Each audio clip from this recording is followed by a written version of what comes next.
When Tea Party Republican candidates like Rick Scott were elected in last year's big Republican election year, those candidates, like Rick Scott, were commonly described as favoring smaller government, since that's the ideological brand that has been ascribed to the Tea Party.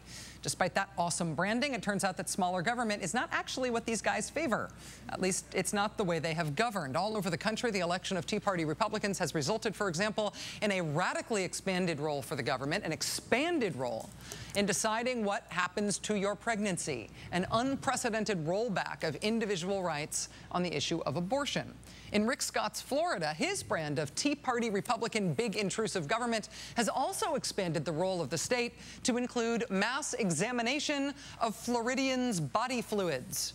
Florida Republicans this year, at Governor Scott's urging, instituted mandatory drug tests for Florida residents receiving public assistance.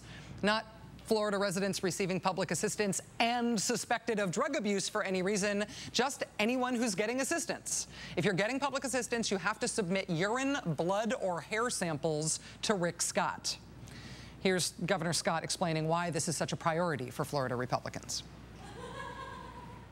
Studies show that people that are on welfare are higher users of drugs than people not on welfare. But the bottom line is this.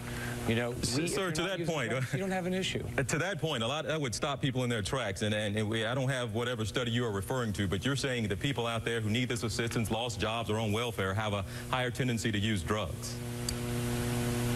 Absolutely. Absolutely. Florida Governor Rick Scott in June defending his drug test poor people plan on the grounds that poor people do more drugs than rich people. Rick Scott's forced drug testing plan did go into effect last month. The Tampa Tribune reporting today that the state's own numbers from the new program show that about 2% of welfare applicants are failing the drug test so far. And hey, look, a study by the Office of National Drug Control Policy showing that just over 8% of Floridians use illegal drugs. So why was it again that Rick Scott thought it was so important to drug test everybody on welfare? People that are on welfare are higher users of drugs than people not on welfare. Not according to the figures being gathered as a result of your forced drug tests, Governor. As the ACLU of Florida argued today, we're not testing the population at large that receives government money. We're not testing people on scholarships or state contractors. So why these people? It's obvious, because they're poor. This is just punishing people for being poor. Really, really, really big intrusive government. Tea Party style.